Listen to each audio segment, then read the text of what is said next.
Ассалаумағалейкум достар, бүгін біз сіздермен осындай саңырауқұлақтың дайындығының өте бір дәмді болып шығатын әдісін көрсетеміз. Бізге ең ол үшін алдымен өстіп саңырауқұлақтарымыз қажет, шампиньон саңырауқұлақтар қажет.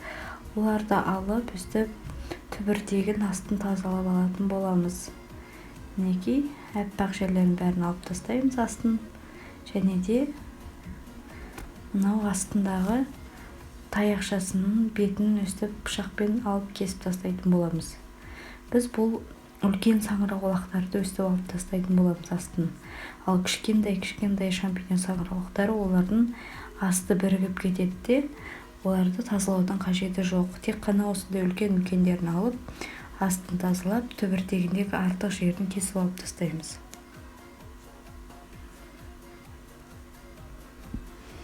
Мінекей өстіп барлығын өстіп тазалап алатын боламыз. Және де осылар тазалап алып болғаннан кейін барлығын алып суға жуып, жақсылап жуып тазалап алатын боламыз. Мінекей біз барлығын жудық, және де оны 5-10 минутқа кептіріп алдық саңырауқұлақтарды. Енді осыларды дәл ортасынан 2 бөлікке бөлетін боламыз. Біз бұл қуыру үшін қажет, яғни тура ортасынан 2 бөлікке бөліп алатын боламыз. Саңырауқұлақтарыңыз ешқандай да су болмауы қажет, яғни ол майға қуырылуы қажет. Су болса, ол сумен бірге буына пісіп кететін болады, яғни дәмді болып, әдемі болып шықпайды. Сол үшін 5-10 минут кептіріп алып, жуғаннан кейін дәл ортасынан 2 бөлікке бөлеміз. Және де пиязымызды алып, пиязымызды ортасынан бөліп, ұзынша етіп өстіп турап алатын боламыз пиязымызды да. Мінекей өстіп пиязымыздың барлығын өстіп турап аламыз. Және де енді біз сковородкамызды алып, оған сұйық майды құятын боламыз. Мінекей сұйық майымыз біздің өте көп те болмауы қажет, және де өте кішкентай аз ғана болмауы қажет.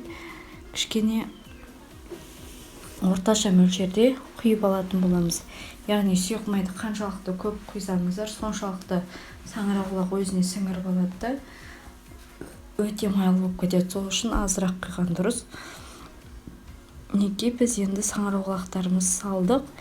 Енді бұларды осы отта қатты астын көтереміз де, өстіп саңырауқұлақтарды қуырып алатын боламыз. Мінекей өстіп барлығын біркелкі етіп сарғайғанша қуырып аламыз.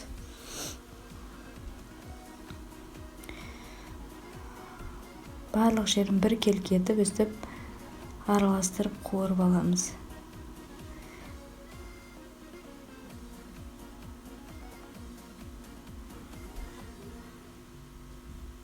Енді біздің саңырауқұлақтарымыз сарғайғаннан кейін, енді біз сары майымызды саламыз. Яғни сары майдың дәмі шығып, сондай бір өзінің дәмін береді саңырауқұлаққа. Және де біз үстіне пиязымыз бен чесногымызды турап өстіп үстіне салатын боламыз. Және де енді осының үстіне лимонның сығындысын құятын боламыз. Мінекей лимон сығып үстіне құйып жатырмыз. Бұл өзінің лимонның дәмін береді, өте дәмді болып шығады. Немесе лимон болмайтын болса, уксусты, яблочный уксусты қоссаңыздар болады. Енді біз осының үстіне тұзымызды және де қара бұршымызды салып, жақсылап қуыратын боламыз. Мінекей біздің саңырауқұлақтарымыз дайын. Сіздер де үйде жасап көрсеңіздер болады, сондай өте дәмді болып шығады. Өстіп дастарханға өзін өстіп қойсаңыздар болады, және де жанына тамақ